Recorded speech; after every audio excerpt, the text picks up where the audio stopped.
Brian Scott with you as we are wrapping up another week. This is week number 48 in our Insight to the End Times. My tabletop here is full of materials, so please excuse me looking side to side to grab some material to share with you this morning. Listen, the Insights to the End Times.com website has all of our previous our podcasts that we have shared with you over the last 48 weeks.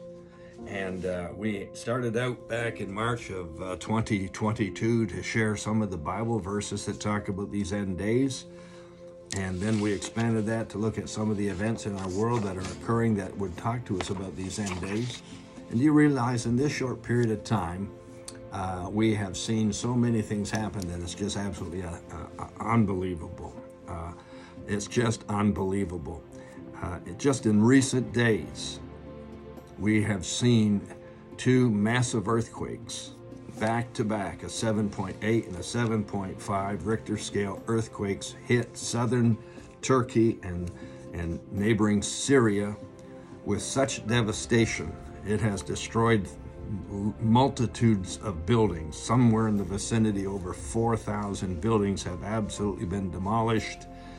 And as of Monday, last week, as of the 13th of February, that's a week ago, at least a week ago, there were 37,000 that had perished in that, and they expected that number to keep climbing. These events like this are prophesied in Matthew 24, in Luke chapter 21. These are end-time events. These are things Jesus spoke about. He said they would occur. He said we'd have wars and rumors of wars. We got wars going on all over the world today. We got nations coming against nations. We got people betraying one another. We have people shooting one another. It's just evil, violence, and wickedness is taking over our earth. We're studying this week, where are we in God's timetable? And Jesus, we just finished. We could go on with it, obviously, but we just took a cursory look at what was happening in the days of Noah on the earth before the floodwaters came.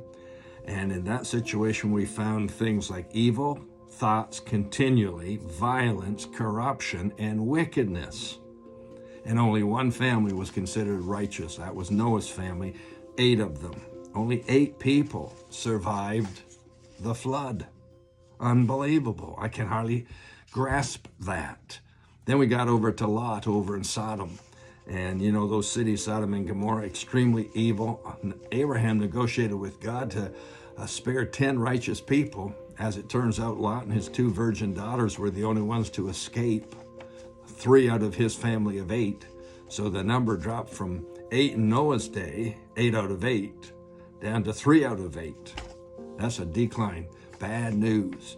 And God destroyed everything with fire and brimstone from heaven, wiped everything out because the evil was so intense.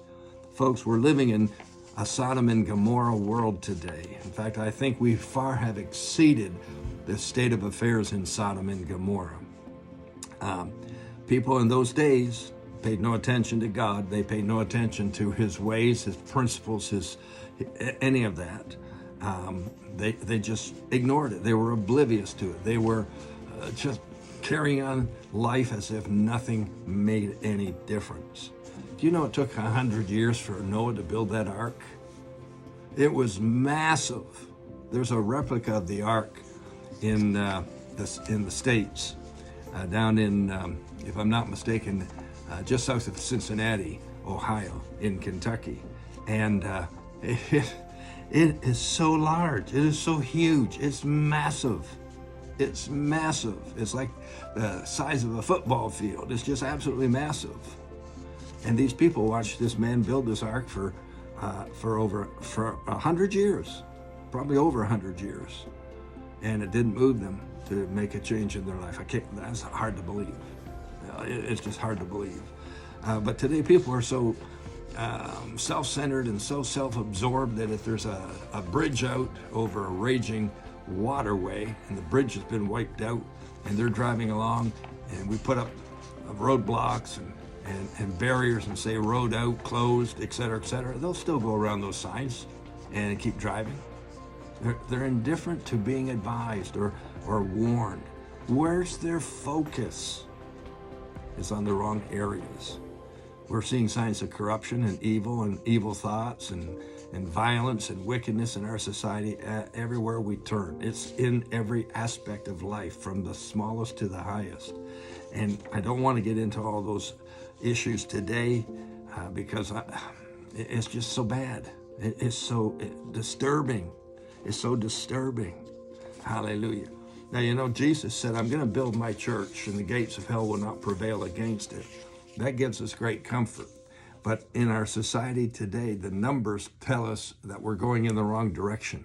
Our church attendance numbers are falling precipitously. There was a time when well over half of the population in the United States, for instance, well over half of the population were regular Sunday morning church attenders. Now those numbers are down in the high teens or the low 20%.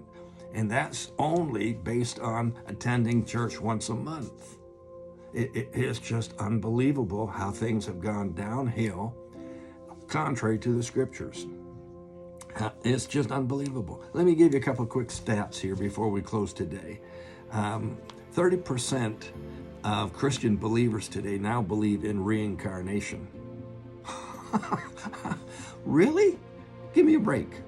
33% of senior pastors today across the United States, in a recent survey, they now believe that sexual relationships outside of marriage between two unmarried people is morally acceptable.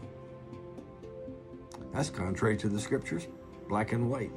There shouldn't even be any consideration of that. It's just like, wow, really? Come on. And here's the last statistic I'll share with you right now. It says 39% of evangelical pastors, that would mean in most cases born again pastors, said there's no absolute moral truth. Each person determines their own moral truth. That's one of the great reasons we got problems today, is that the standard, the standard that we have to look at has been removed from us. Folks, we're in the days of Sodom and Gomorrah. We're in the days of Noah before the flood. We're in the days of all that evil and violence and everything else. So it's time for you to get right with God and make sure you're really right with God. I'll see you tomorrow to finish up this week. Thanks for joining us. Bye.